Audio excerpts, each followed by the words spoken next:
यदि तुम धर्मराज युधिष्ठिर को बंदी बना लो तो?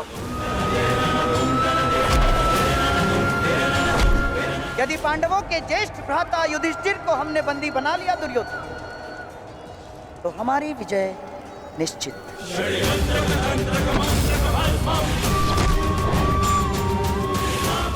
साम दाम दंड भेदे अस्माकं विजयं निश्चितम्। अस्माकं विजयं निश्चितम् दुर्योधन। आपका विचार उत्तम है मामाश्री।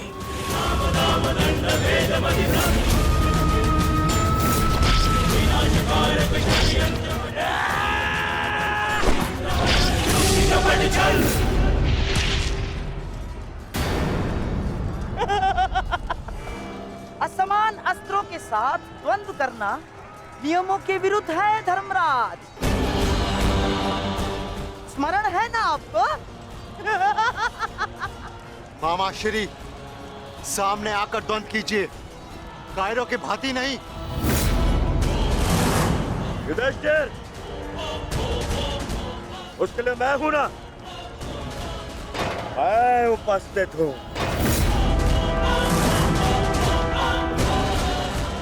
यदि तुम युद्ध चाहते हो तो मैं तत्पर हूं। ये बात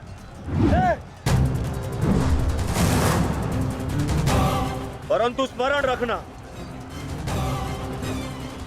तुम्हें परास्त करने का अर्थ यह है कि इस युद्ध पर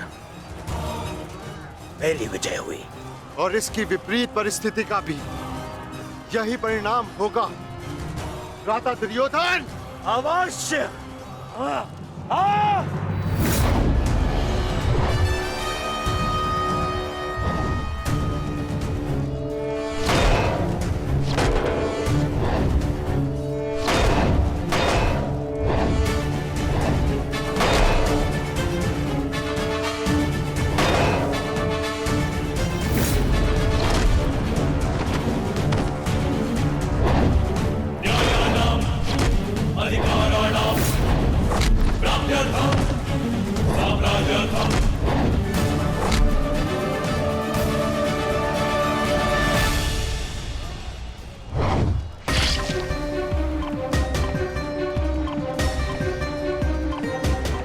साधु पुत्र, साधु।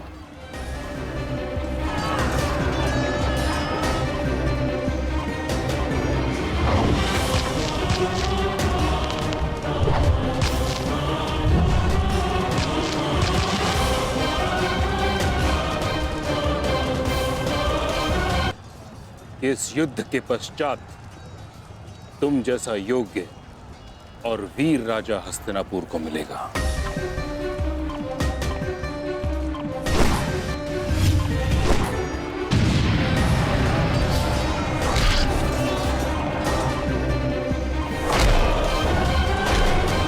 अरे अरे अरे सहदेव, कहाँ चल दिए?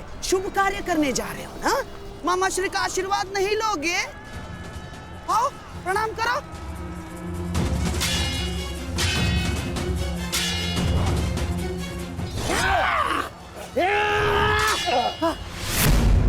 षड्यंत्र रचते समय आपकी तलवार जैसे जीप तो बहुत चलती है, मगर आज आपकी तलवार कैसे फिसल रही है मामाश्री?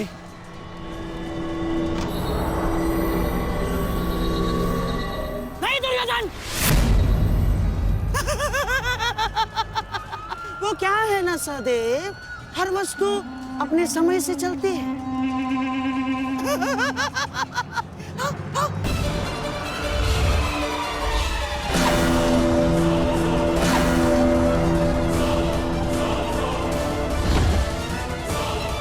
सावधान पुत्र, अब तो पहाड़ आएंगे।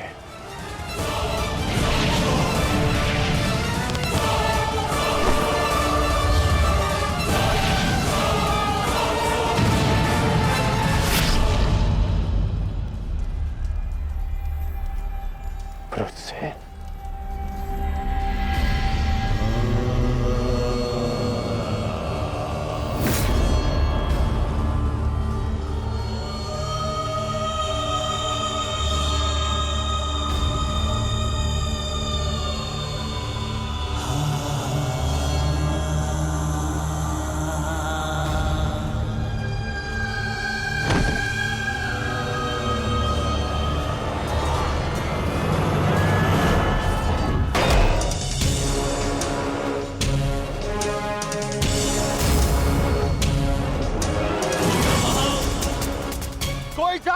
काका को ले आओ।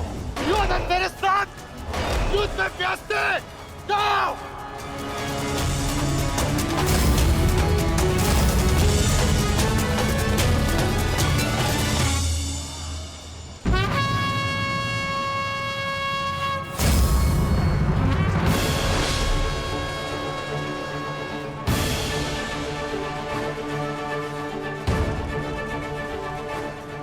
केवल तेरी अंतिम चीखें सुनेंगे युधिष्ठिर, अंतिम चीखें।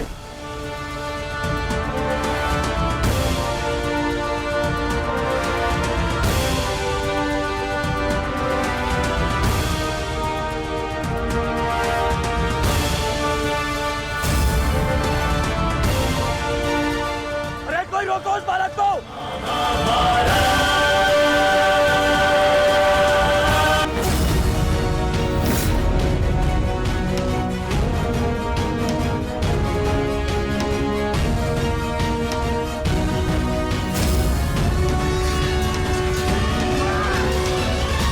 वृषसेन के लिए ये प्रहार पर्याप्त है माधव।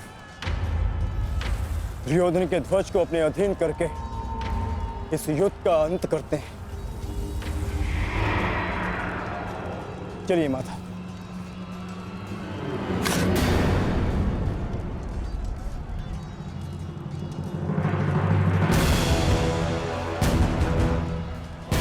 महारथी अर्जुन, द्वंद्व भी शेष है।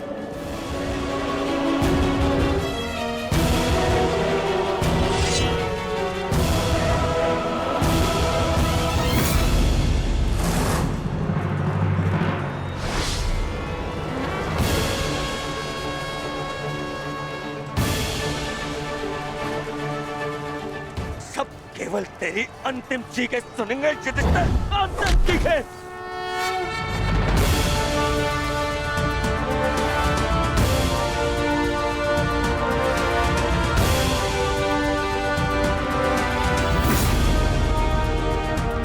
भागो उस पर!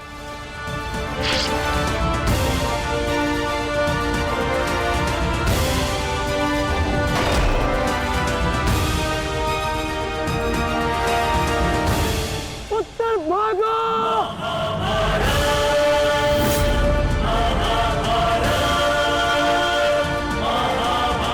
कोई रोको उसे! रोक लो! भद्राचल्य, उत्तर को रोको।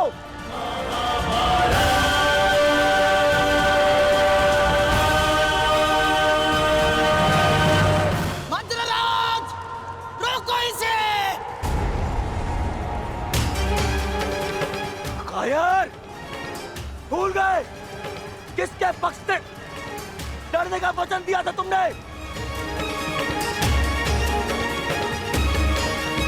नहीं भूला मैं। सब समान है मुझे। मेरा वचन भी और तुम्हारा छल भी। भूल गया।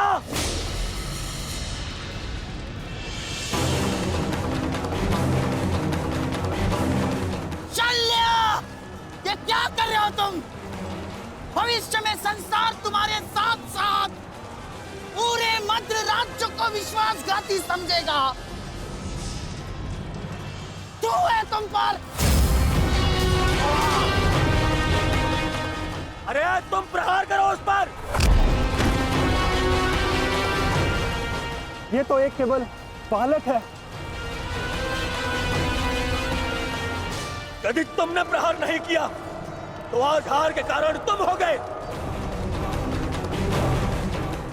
प्रहार करो।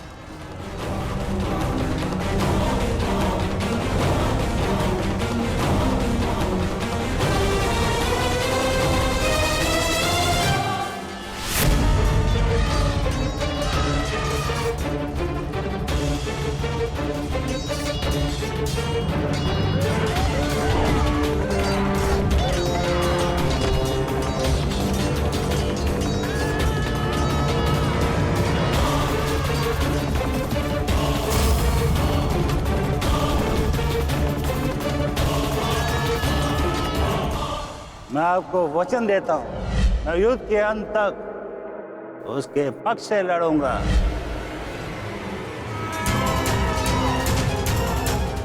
यदि तुमने प्रहार नहीं किया तो आज हार के कारण तुम हो गए।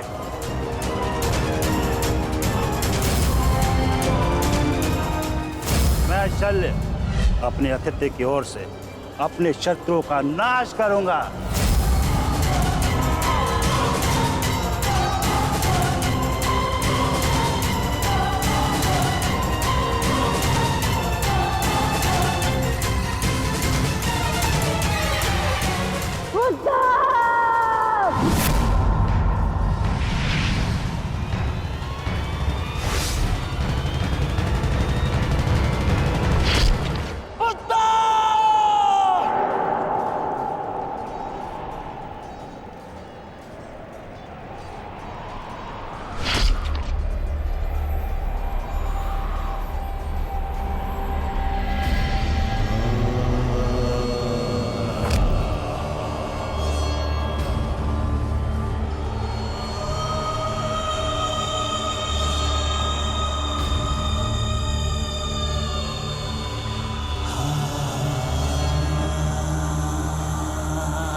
अभिमन्यु, मुझे क्षमा कर दो। अभिमन्यु, मैं अपना लक्ष्य पूर्ण नहीं कर पाया।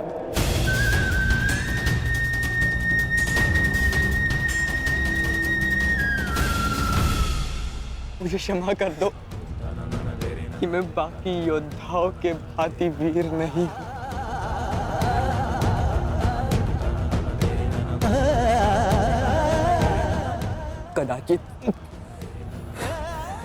कदाचित तुम मुझे पताका के साथ अपने बाहों में लेकर शिविर तक ले जाते।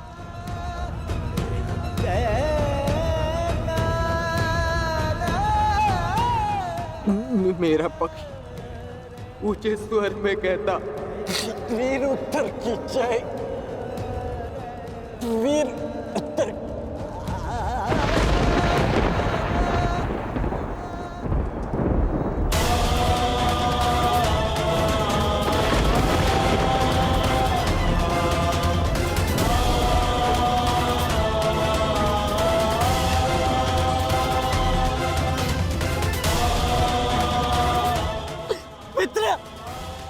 मित्र, उत्तर!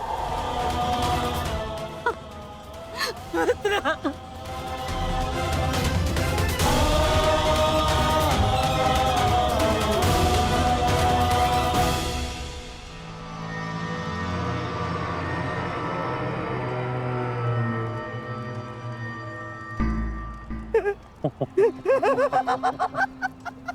बालक हमारे पताका लेने चला था, हैं?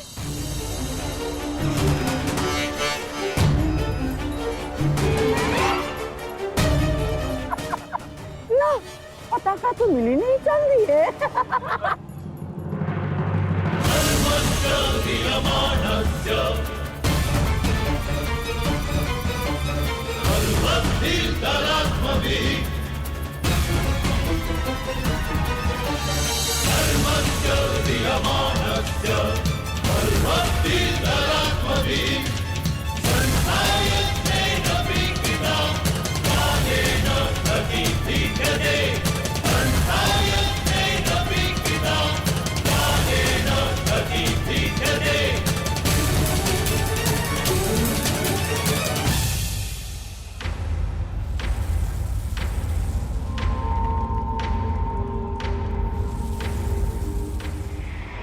समय बदल गया है अभिमन्यु, और हालात भी।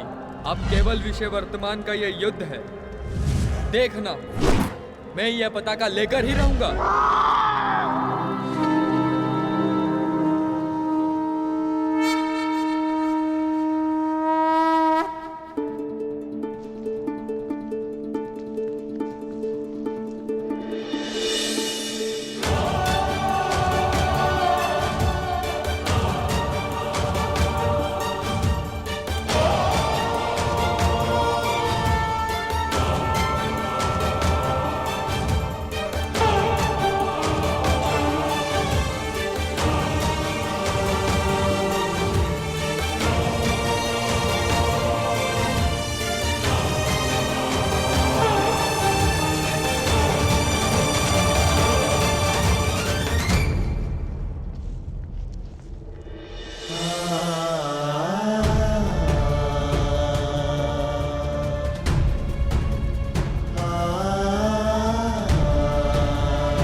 सूर्यास्त हो चुका है,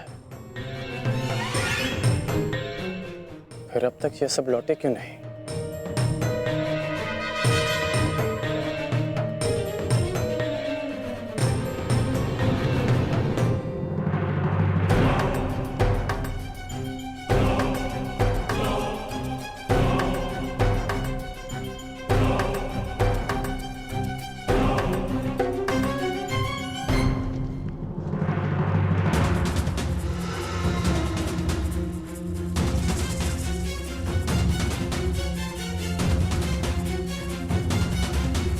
हुसैन क्यों नहीं दिख रहा? कुमार वृषेण की, कुमार वृषेण की, कुमार वृषेण की।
मित्रगण, आज वृषसेन ने यह सिद्ध कर दिया कि वो तुम्हारा वास्तविक उत्तराधिकारी है।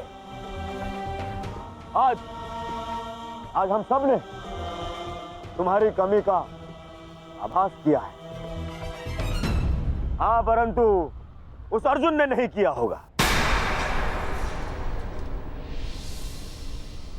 क्योंकि अर्जुन के समक्ष वृषसेन खड़ा था। हमें गर्व है, इस पर गर्व है।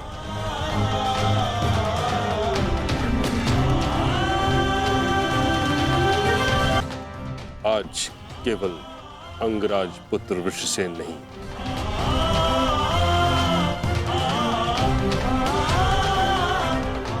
बल्कि महारथी धनुर्धारी वृषसेन बन गया है। उसने हम सभी से कहीं अधिक कुशलता से युद्ध किया है। हाँ, अन्यथा कुछ ऐसे महारथी भी थे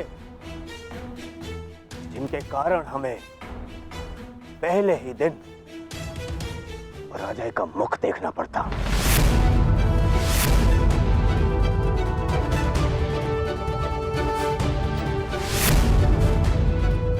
तुम्हें इस पर गर्व होना चाहिए कर्ण।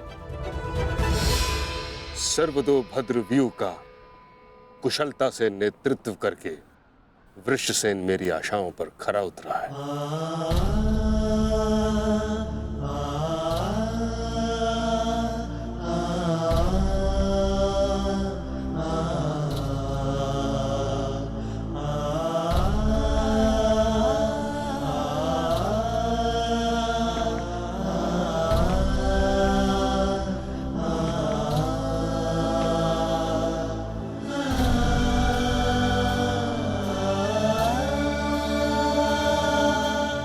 कल्याण हो तुम्हारा पुत्र।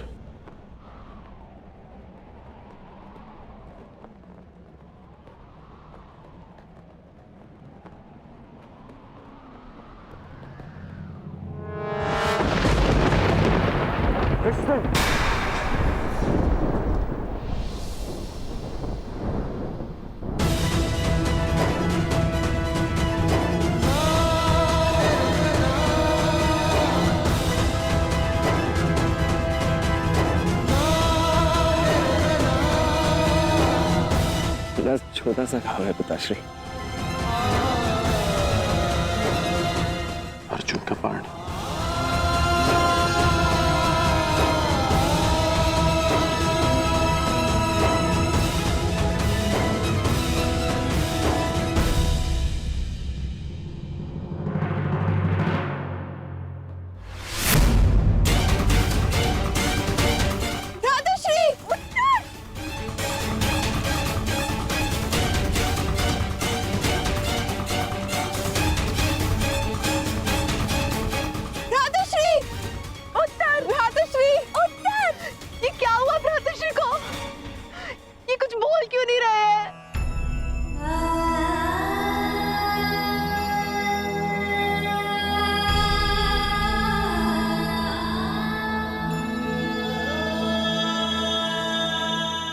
मृत्यु नहीं हुई है उत्तरा।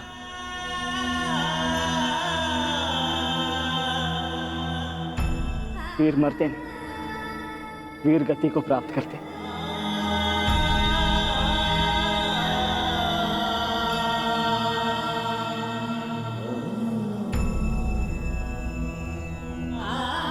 वीर उत्तर वीर गति को प्राप्त हुआ। वीर उत्तर की जय, वीर उत्तर की जय, वीर उत्तर की, वीर उत्तर की, वीर उत्तर की, वीर उत्तर की, वीर उत्तर की, वीर उत्तर की, वीर उत्तर की।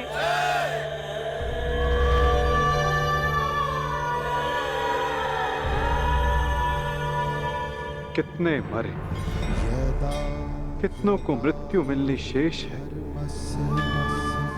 अभी तो आरंभ हुआ है इस महायुद्ध का। एक नए युग को लाने के यज्ञ में अभी बहुतों की आहुति जानी शेष है। अभी महाभारत का आरंभ हुआ है। श्री जाम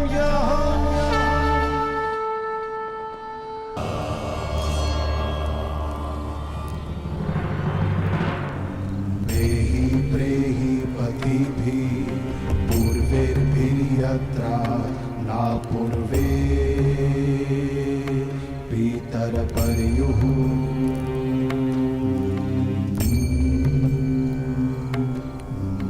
भूभराजना स्वधया मदन्तायमं पश्यासि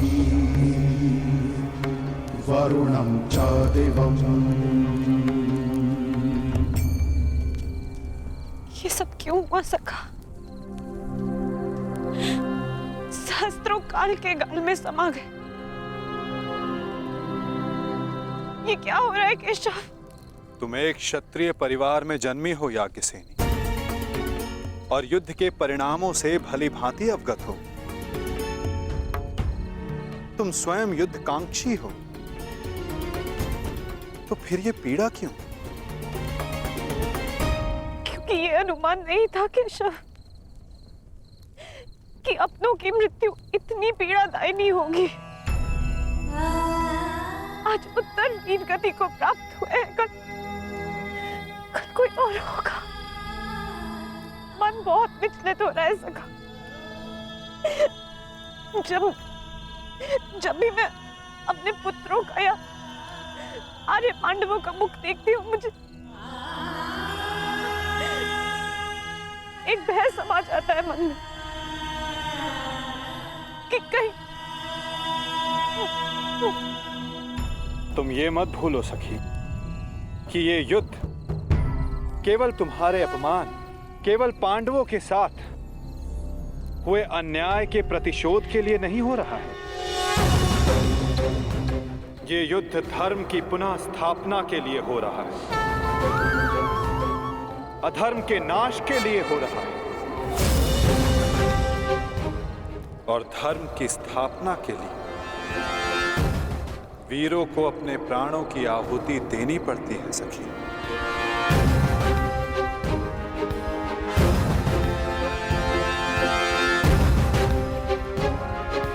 स्वयं को संभालो सखी। ये तुम्हारी, हम सब के अंतर भावनाओं की कड़ी परीक्षा है।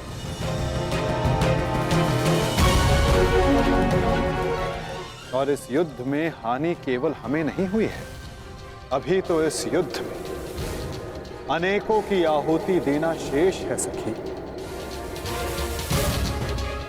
कोई और भी है जिसे अति शीघ्र इस पीड़ा का वहन करना शेष है।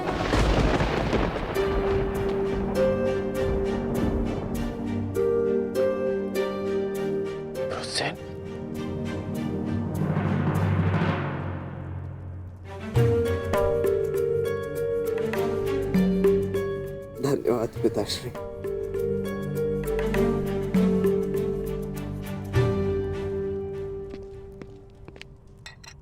कहीं मेरे इस घाव को मेरी दुर्बलता तो नहीं समझ बैठे हैं ना आप पिताश्री? मैं एक योद्धा हूं और युद्ध में योद्धा को घाव लगना गर्व की बात है। इस महायुद्ध में ये घाव मेरे लिए एक उपहार की भांति है।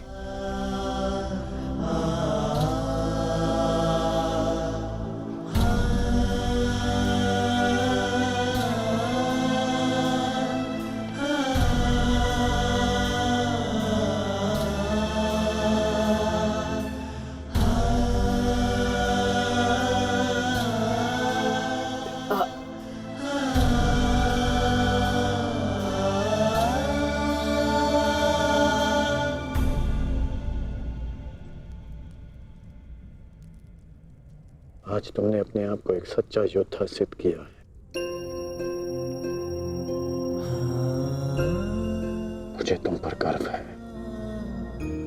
कल्याण हो तुम्हारा पुत्र। अब तुम्हें विश्राम की आवश्यकता है। विश्राम करोगे तो ये घाव जल्द ठीक हो जाएगा।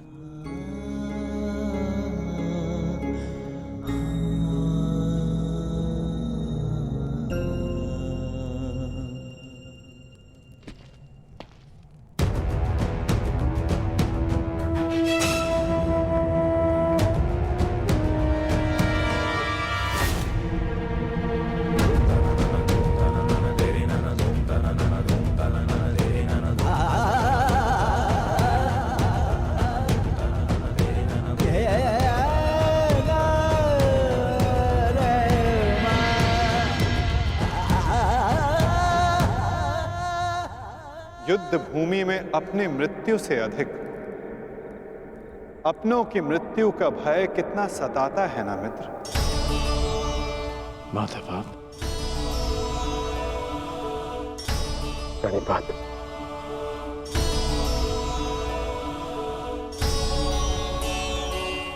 परंतु आप यहां कैसे? मैं तुम्हें यह बताने आया था कि तुम्हारा पुत्र आज इस युद्ध में बड़ी वीरता से लड़ा मित्र। तुम्हारे पुत्र ने महाभारत के प्रथम दिन को अविस्मरणीय बना दिया। वृषसेन के घायल होने के पश्चात भी उसने अर्जुन को युद्ध भूमि में तुम्हारी अनुपस्थिति का भान नहीं होने दिया।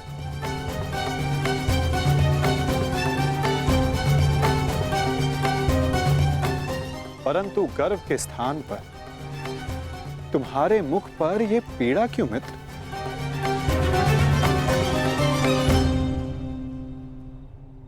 गर्व है, गर्व है माधव। परंतु ऐसा क्यों होता है कि मैं स्वयं के शरीर पर सहस्त्र बाण सह सकता हूं। मैंने बिना संकोच किए अपने कवच और कुंडल दान कर दिए। मैं ये सब पीड़ा सहने में सक्षम हूं। एक योद्धा होने के नाते मैं युद्ध के सभी नियमों से अवगत हूं। परंतु वृषसेन को लगे बाण, उसकी मृत्यु का भय।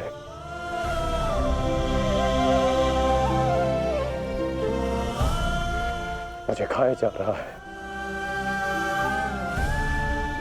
परंतु तुम ये कैसे कह सकते हो मित्र कि ये भय है, पूर्वाभास नहीं?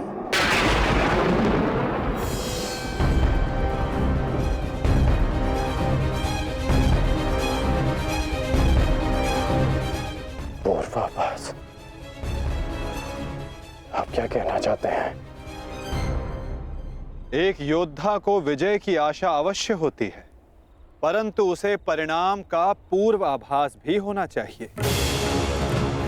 आज युद्ध में जो हमारे साथ खड़ा था, कल उसका स्थान कोई और ले लेगा और उसके पश्चात कोई और। ये युद्ध है मित्र, इसे बदला नहीं जा सकता। बलिदान मांगना युद्ध की नियति है मित्र। मैं समझता हूं जो आप कह रहे हैं,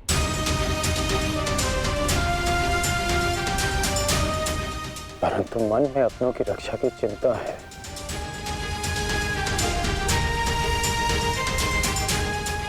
कैसे करेंगे अपनों की रक्षा?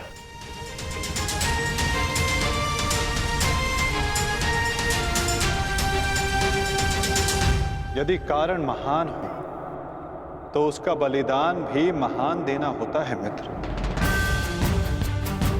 इस युद्ध में हो रहे बलिदान को स्वीकार करो। एक योद्धा को युद्ध में जाने से पूर्व सभी प्रकार के मोह को त्यागना पड़ता है। मोह बंधन में बंधकर वो युद्ध नहीं कर सकता और ना ही अपनों की रक्षा कर सकता है। इस महायुद्ध में अपनों की रक्षा के लिए जो हो सकेगा वो मैं करूंगा। चाहे वो युद्ध के नियति के विरुद्ध हो, तब भी अंगराज। जले उत्तर दो अंगराज, क्या तुम ऐसा कर पाओगे?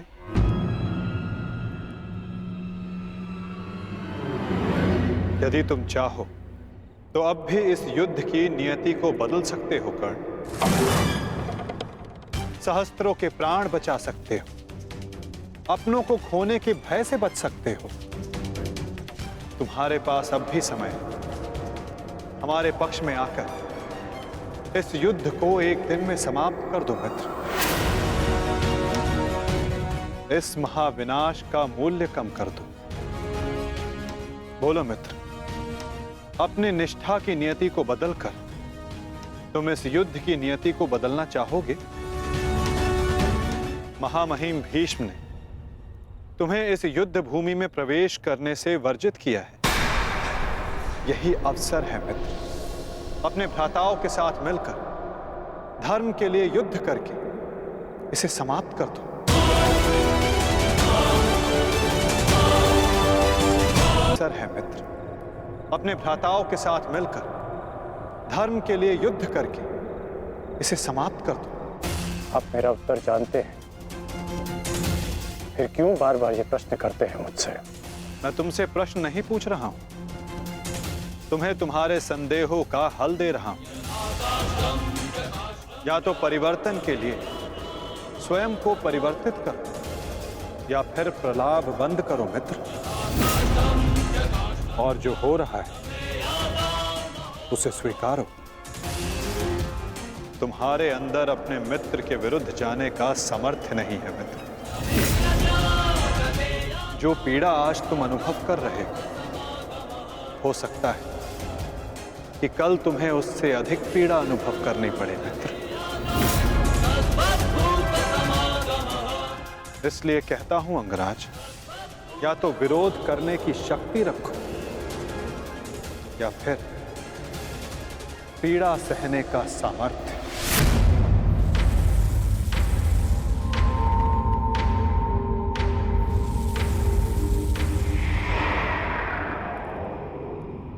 एक बात और थी मित्र, सोचा कि तुम्हें उसका ज्ञात होना चाहिए। आज मैंने अर्जुन को महाज्ञान दिया, उसे अपने विश्व रूप के दर्शन करवाए। ये जानकर तुम्हें बुरा तो नहीं लगा ना? कहीं तुम फिर से ये तो नहीं सोच रहे कि मैं पक्षपाती हूं? आप पक्षपाती तब होते जब आप अर्जुन को अपना विराट रूप नहीं दिखाते। आपने मुझे अपने विराट रूप का साक्षी बनने की अनुमति दी। मुझे पूर्ण विश्वास था केशव कि एक ना एक दिन आप अर्जुन को अपना विराट रूप अवश्य दिखाएंगे। आपको लेकर किसी और के मन में शंका हो सकती है, परंतु मेरे नहीं।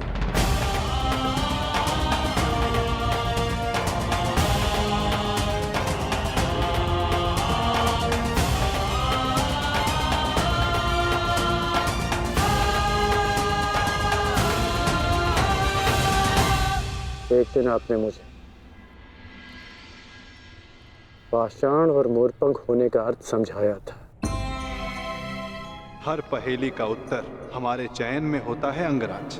इस पाषाण खंड की भांति, जो ना अपना चुना हुआ मार्ग बदलता है और ना ही अपने विचार। और दूसरा मार्ग वासुदेव, जो इस मोरपंख की भांति होते हैं, वे अपने आप को ईश्वर की इच्छा के हाथों ऐसे समर्पित कर देते हैं जैसे इसने स्वयं को वायु को समर्पित किया। मैं आज भी पाषाण हूं और अर्जुन आज भी वही मोरपंख। वो मोरपंख जिसे आपको अपने मस्तक पर धारण करना ही था। ये मेरा प्रारब्ध है कि मैंने पाषाण होना चुना है।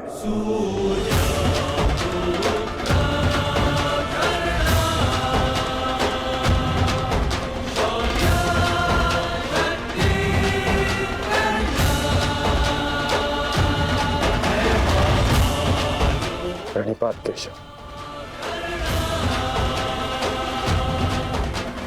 कल्याण वस्तु मित्र।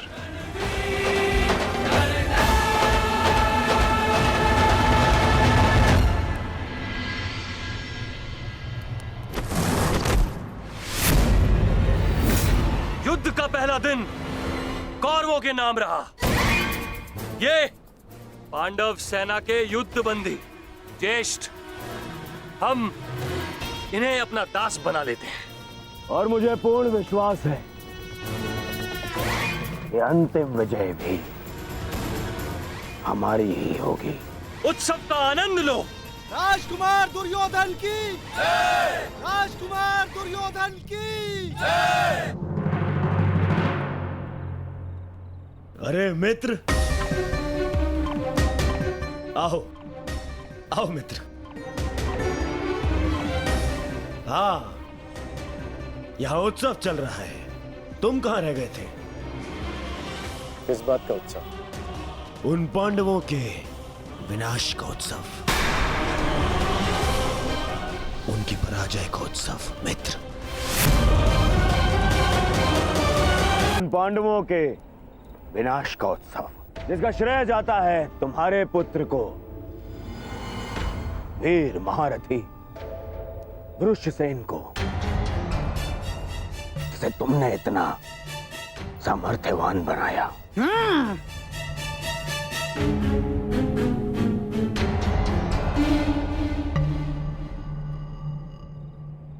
ये तो अवश्य उत्सव बनाने की बात है।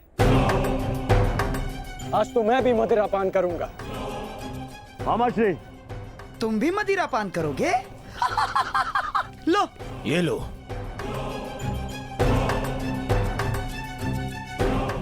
ये उत्सव पांडवों के विनाश के नाम। विनाश के नाम। मित्र, मैं इस युद्ध में उपस्थित नहीं था।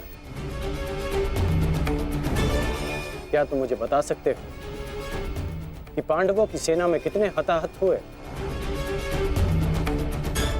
पूरी एक औक्षणी सेना और साथ साथ उस मूर्ख बालक उत्तर का भी अंत किया आज हमने। विराट के छल का प्रतिशोध लिया हमने। उत्तम, अति उत्तम दुशासन।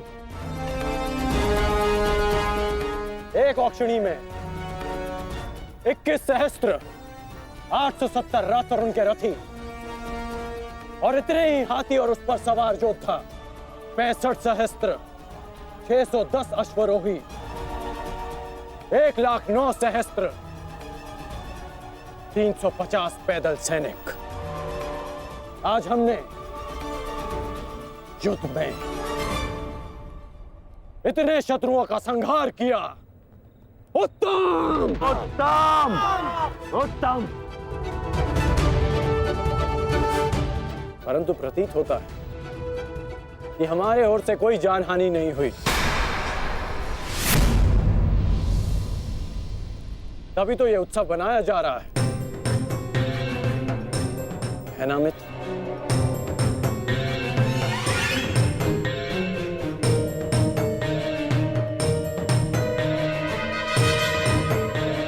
नहीं मित्र, हमारी ओर भी लगभग आधी अक्षौणी सेना की हानि हुई है। अर्थात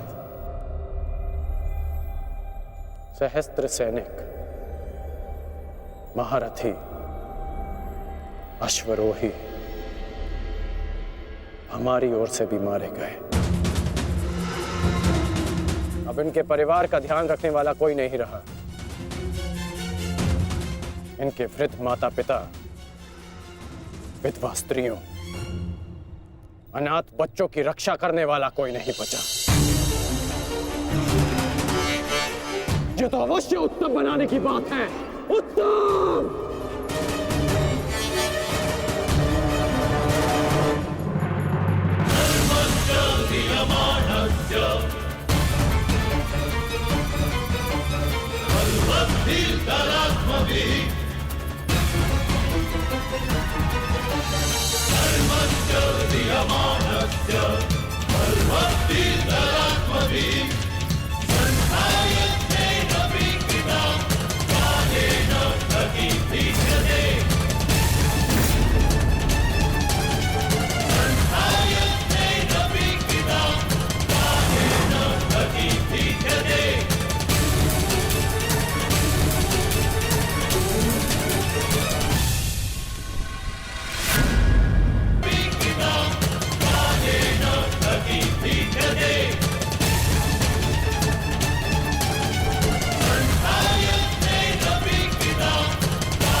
क्या ये युद्ध समाप्त हो गया है? मैंने पूछा, क्या ये युद्ध समाप्त हो गया है? उत्तर दीजिए।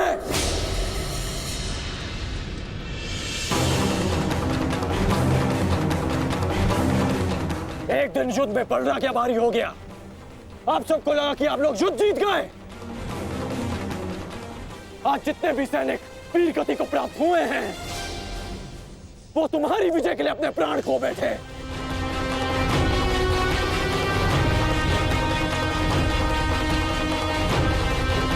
आप लोगों ने कभी सोचा है कि इस युद्ध में कितने जीवन दांव पर लगे हैं?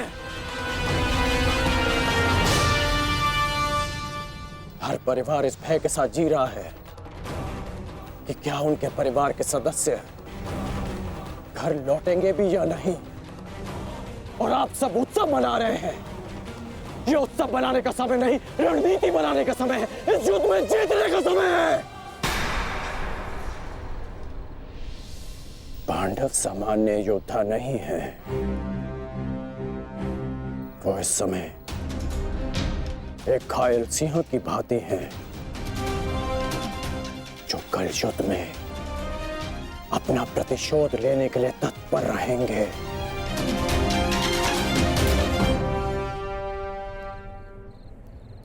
तो इसी क्षण इस उत्सव को बंद कीजिए।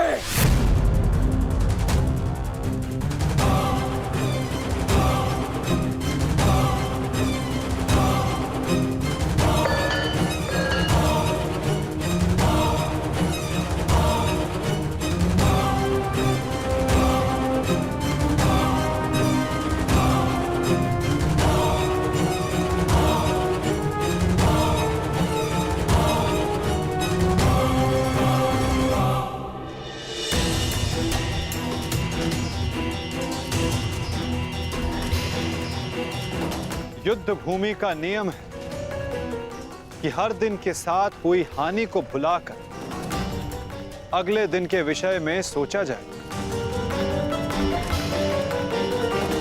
अब समय आ गया है कि इस पर विचार किया जाए कि कल के युद्ध में हमारी रणनीति क्या होगी।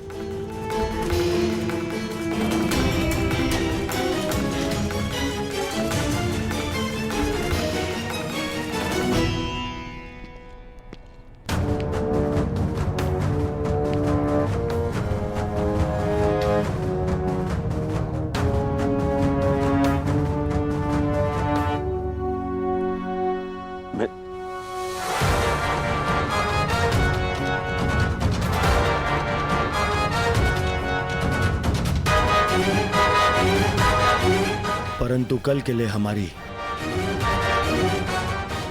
योजना क्या होगी?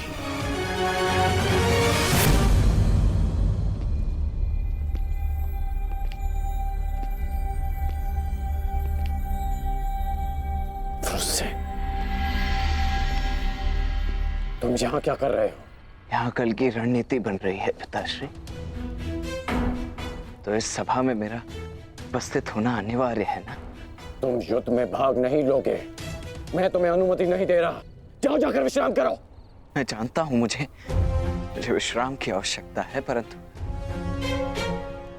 मैं नहीं चाहता कि कल कोई वीर पांडव ये कहे कि अंगराज का पुत्र एक तीर का घाव तक ना सह सका। मुझ पर विश्वास कीजिए पिताश्री, मैं कल भी युद्ध में अपना पूरा योगदान दूंगा, परंतु मुझे जाने से मत रोकिए। मैं आपका पुत्र हूं। मैं वचन देकर आया हूं कि मैं आपकी कमी की अनुभूति किसी को अनुभव नहीं होने दूंगा। मैं इसीलिए मेरा कल युद्ध में उपस्थित होना अनिवार्य है पिताश्री। मुझे मेरा वचन पूर्ण करने दीजिए।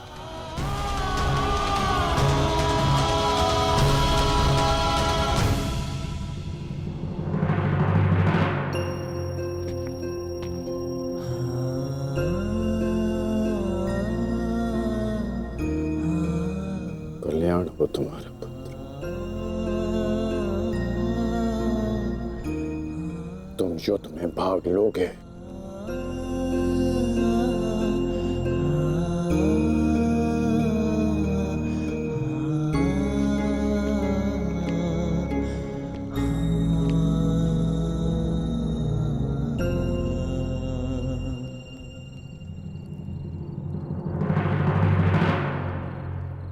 शत्रु सेना को हानि पहुंचाने के साथ साथ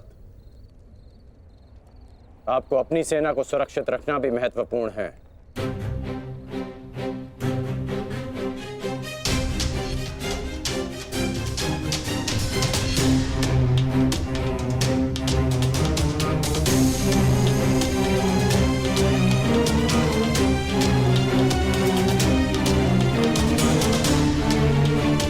यदि युद्ध में शीघ्र विजय पानी है तो उसका एक ही मार्ग है,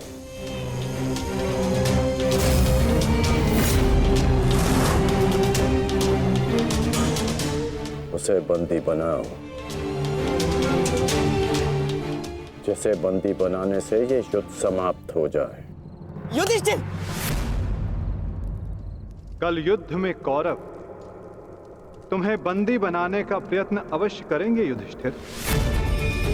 यदि हमने युधिष्ठिर को बंदी बना लिया तो बाकी के सारे पांडव हमारे सामने हाथ जोड़े खड़े रहेंगे।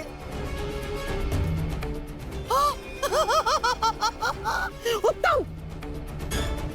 कल चाहे जो कुछ भी हो जाए, हम उस युधिष्ठिर को बंदी बनाकर रहेंगे। उसकी सुरक्षा की हर एक दीवार, हर एक व्यू तोड़ देंगे हम। तो इसका तोड़ क्या है माधव?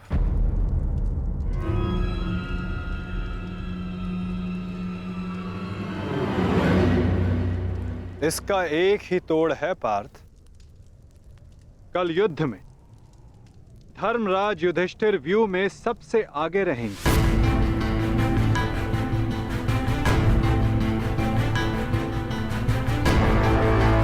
जब आप जानते हैं माधव कि ज्येष्ठ को बंदी बनाना ही इन कौरवों का लक्ष्य है, तो क्या हम ज्येष्ठ को सबसे आगे खड़ा करके उनका कार्य सरल नहीं कर रहे? क्या ये उचित है माधव? हाँ पार्थ, यही उचित है। इसीलिए मैं ऐसा कर रहा हूं।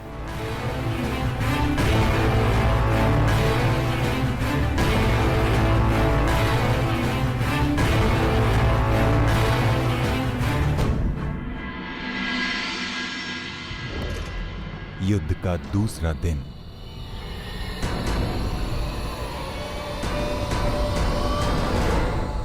क्या युद्ध आरंभ का शंखनाद तब तक नहीं हुआ संजय?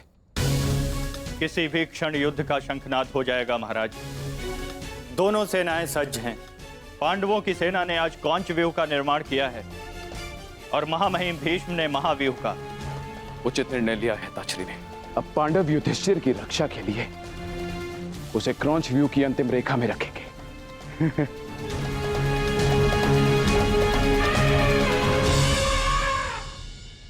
युद्ध भूमि में कुछ असामान्य घटित हुआ है महाराज, जिसका किसी को अनुमान नहीं था। जिस प्रकार से युवराज दुर्योधन आश्चर्यचकित हैं, ठीक उसी प्रकार से मैं भी आश्चर्यचकित हूं महाराज। किंतु ऐसा क्या हुआ है संजय? पांडवों ने राजकुमार युधिष्ठिर को सेना के अंतिम रेखा में न रखकर सेना के अग्रभाग में रखा है महाराज।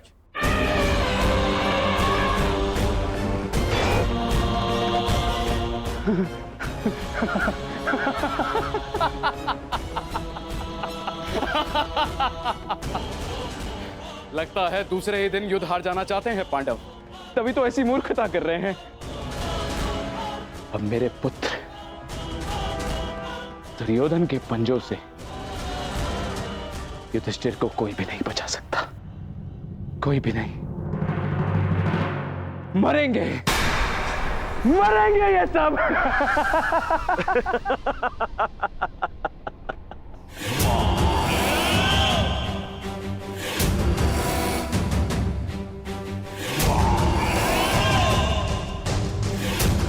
सुना था, आज देख भी लिया। विनाश काले विपरीत बुद्धि।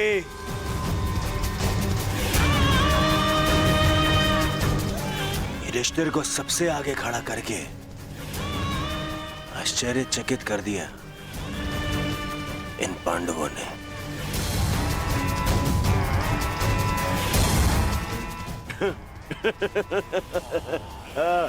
पितामह,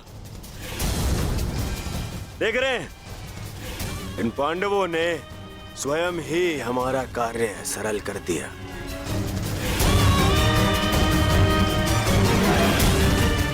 युधिष्ठिर को आगे खड़ा करके।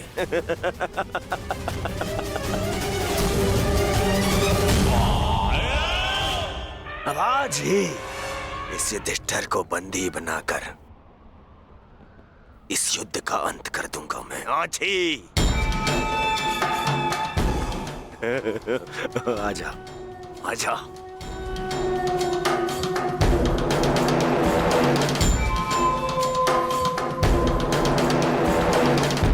कल अंगराज ने उत्सव मनाने से रोक दिया था, आज अवश्य मनाएंगे।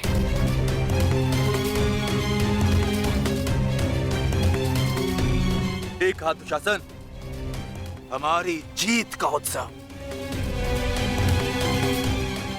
मत भूलिए पिताश्री ने क्या कहा था।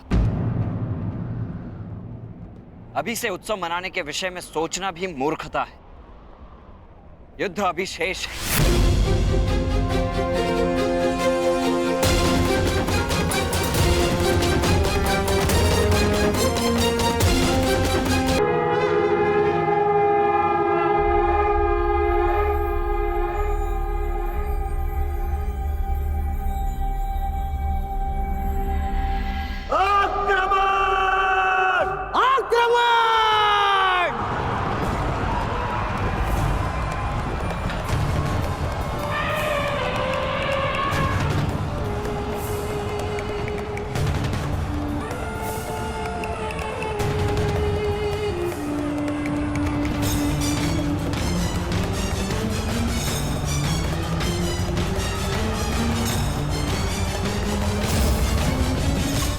पांडव आक्रमण क्यों नहीं कर रहे?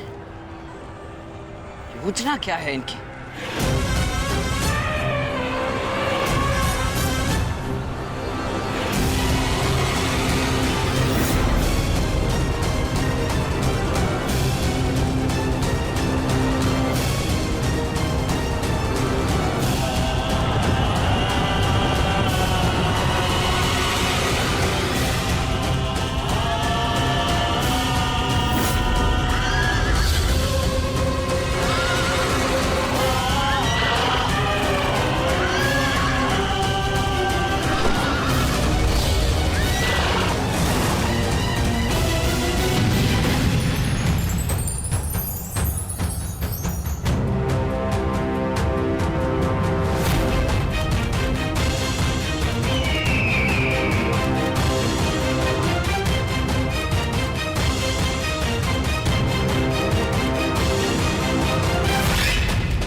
चिन्ह वो भी उल्टी दिशा में। ये पांडव पीछे क्यों हट रहे हैं?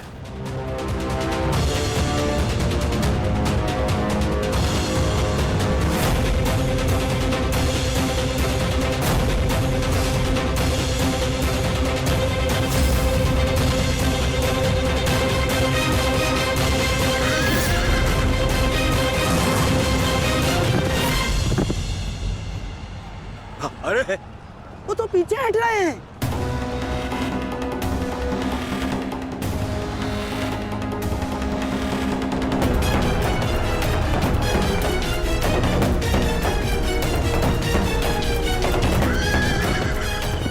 पीछा करो इनका, समाप्त कर दो सबको।